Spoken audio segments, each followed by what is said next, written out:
Hi guys!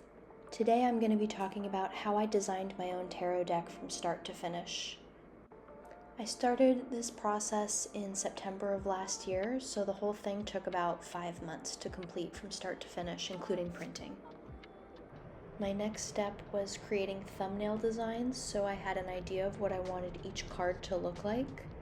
I did all of the major arcana first, and then I focused on individual numbers and suits. I grouped them in fours, so I did all of the aces, the twos, the threes, etc.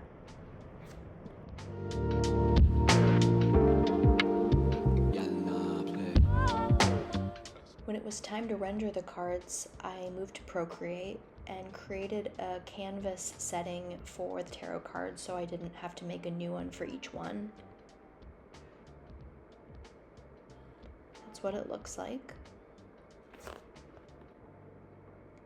Here's how you can customize your canvas settings. Make sure the DPI is set to 300 at the very least. And then the color profile, it's up to you, but I prefer CMYK. Another thing I really like about Procreate is it allows you to draw on photos that you upload. So as you can see here, I'm drawing on my initial sketch, which I was able to upload as a layer, which is very helpful. One thing I did to save time while I was designing and rendering these cards was I had a default template card kind of set up. So it was essentially the tarot canvas that I had created in the correct dimensions, and then it had the background, the border, and then the eventual overlay layer, all of which were locked, and I would just duplicate that and design straight on that template, so I knew everything looked cohesive at the end. I mentioned earlier that I focused on the major arcana first and then did 4 of the minor arcana cards at a time, starting with aces, twos, threes, etc. I also did this during the thumbnail design process, and this just broke it down into really manageable chunks. It also gave me an estimated deadline for when my deck would be completed, because I knew if I maintained this reasonable schedule, I would be able to complete it by this deadline, which was really helpful as well.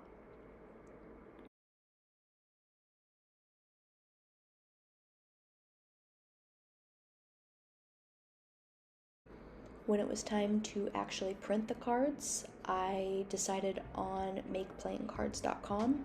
They are a Chinese company, so the shipping time is a little bit longer than I would normally like, but that's, for me, essentially the only downside that I've been able to find. The quality has been really good, at least for the deck that I purchased for myself. And here you can see the different options that they have. They don't just do tarot cards, they can do kind of anything. Here you can see the quantities and the price per deck. If you pre-order more inventory, you have a lower base price, which means you make more of a profit on whatever you're charging. I'm charging, I think, around $35 for my cards, not including shipping. So I'm making about $12 or $13 a deck. Here's the specifications. One of the things I want to highlight is the bleeding. I had to go back and add edges to all of my cards so that it would crop correctly, and I will show you that in just a second. So here's what that 1/4 inch of bleed looks like on the designs, and if you are publishing with makeplayingcards.com, just keep in mind you will probably have to do that, so something to be aware of. Here's what it looks like once you've uploaded your designs. It gives you kind of a preview of what all the cards are going to look like. And another thing I really like about this website is it allows you to sell your designs directly on their marketplace, which is really helpful. And then you can link that on all your social media, which is what I've done. And so if you are interested in buying my deck, it is available on their marketplace, which is also linked in the description and on my Instagram and Linktree and etc., which I'll have in the comments below. Thank you for watching, and I hope this is helpful if you're designing your own tarot deck. And if you have any questions, feel free to reach out, comment below. I'd be happy to chat with you. Thanks so much.